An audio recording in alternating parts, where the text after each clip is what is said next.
try as they may, John McCain's campaign staff cannot control everything. During Monday's town hall meeting in Denver, the very same one where the diminutive sign-carrying librarian was escorted away, McCain faced an unexpected challenger inside. Our third story on the countdown, John McCain's war record as a senator. I see a person with a funny hat on that says Vietnam veteran, so I'd love to recognize you first, sir. A joke that fell flat right out of the gate. Senator, veterans and all Americans admire your service in Vietnam. We haven't heard an explanation of why you voted against your colleagues' proposals to increase health care funding in 2004, 5, 6, and 7, when we had troops coming back from 2 wars. Instead of the answer the questioner is looking for, McCain now takes credit for the GI Bill and takes a political shot at Jim Webb. On the issue of the GI Bill, I was disappointed that Senator Webb didn't support making it permanent. And Senator Graham and I and other veterans will be looking to try to extend that to all veterans, not just 2001. I hope you'll urge Senator Webb and others to agree with that. Wait, what about what the guy asked about? Voting record? If anyone in the room was still wondering about that, we got a little whitewash. I've received every award from every major veterans organization in America. But the reason why I have a perfect voting record from organizations like the Veterans of Foreign Wars, the American Legion, and all the other veteran service organizations is because of my support of them. McCain's trying his best, but clearly this soldier is going to go on fighting. You do not have a perfect voting record by the DIV and the VFW. That's where these votes are recorded. And the votes were proposals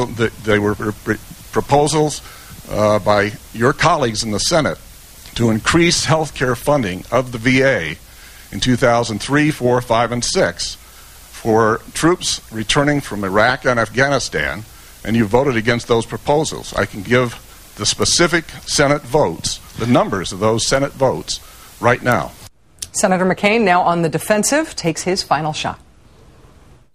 I thank you, and I'll be glad to examine what your version of my record is. But again, I've been endorsed in every election by all of the veterans organizations that do that. I've been supported by them, and I've received their highest awards from all of those organizations. So I guess they don't know something you know.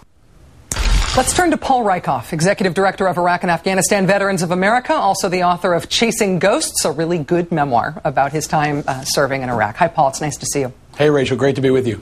Paul, first up, what's your reaction to just seeing that exchange, just seeing that tape? It was a more than spirited discussion. Are you surprised to see McCain's flappability, his sensitivity on this issue? I am, but I think he should be sensitive about it because his voting record is not very strong.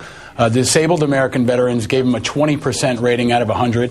Our organization, the IAVA, gave him a D rating in the last voting session. He does not have a perfect voting record from the VFW. He's consistently voted against increased funding at the VA, and he's been a major opponent of the new GI Bill. So he doesn't really have a strong record to stand on with regard to his veterans' positions.